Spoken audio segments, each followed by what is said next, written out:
Hello, happy modelers. Bob again here. Today we're going to finish off the front elevation and get the building ready for completing the outside structure. Now the first part is getting that curved section space. So a little bit later in the video you'll see my markings on the base there, and see right there.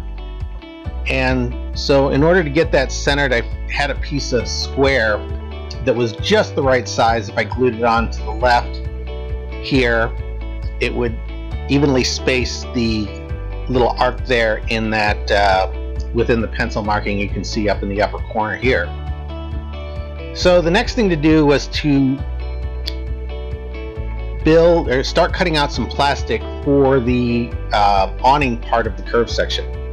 Now, like I say, this wasn't really planned, but using that base that I drew off a Corel Draw as the outside dimensions, it was a simple matter to take those half rounds and just move them back a little bit, and the dimensions were just enough so that I got an even space around there. I'm sure that there's some mathematical calculation that can be used here, but instead I just did a bunch of tracing, started moving pieces of parts around, and found out that all I needed to do was to build one more half round section that's the size of that, the base plastic there, or that other piece in the upper left, and that would be perfect size for the awning.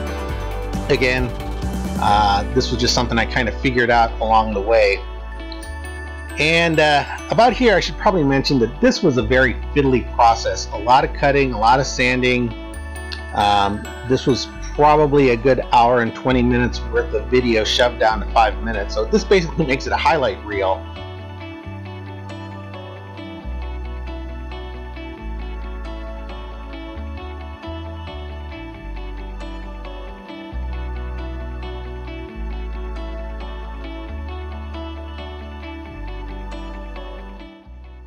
The hardest part of this whole process is getting everything to stay in place so that you can make accurate measurements.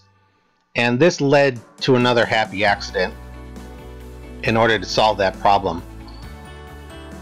After having this thing fall apart on me several times, I drew a line on the front elevation and then cut a little notch out so that I could take the piece of plastic, fold it into the lower roof section there, as I'm doing right here, and it'll hold itself in place so that I can make accurate cuts on the awning piece and the roof sections there.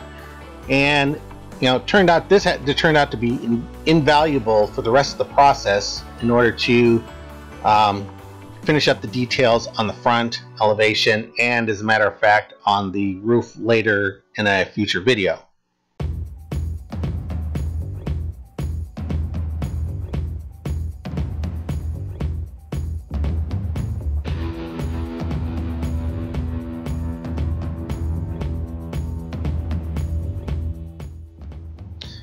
These actions show you how my cut long, file sand back process works, at least to my advantage. The huge gaps in there are obviously unacceptable, and slowly, cut by cut, piece by piece, running the files over the sections, it eventually came together so that everything was nice, tight, and square.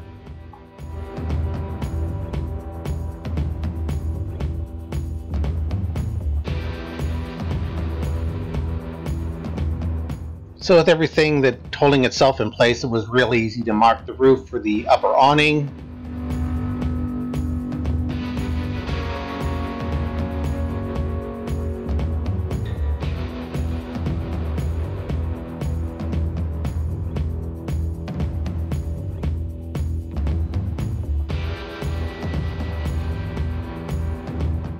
So I used both glues here. I started by using CA to tack the upper awning in place, and then I went back and used silicone glue to fill the gaps.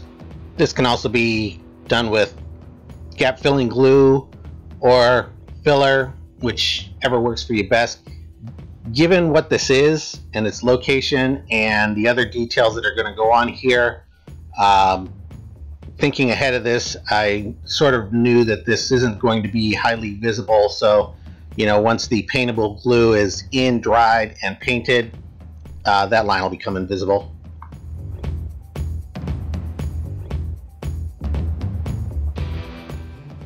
So with this section complete, the hard part's done.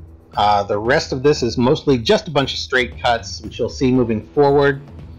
I appreciate you taking the time out to check out the video. Like, share, subscribe, and I'll see you on the next video.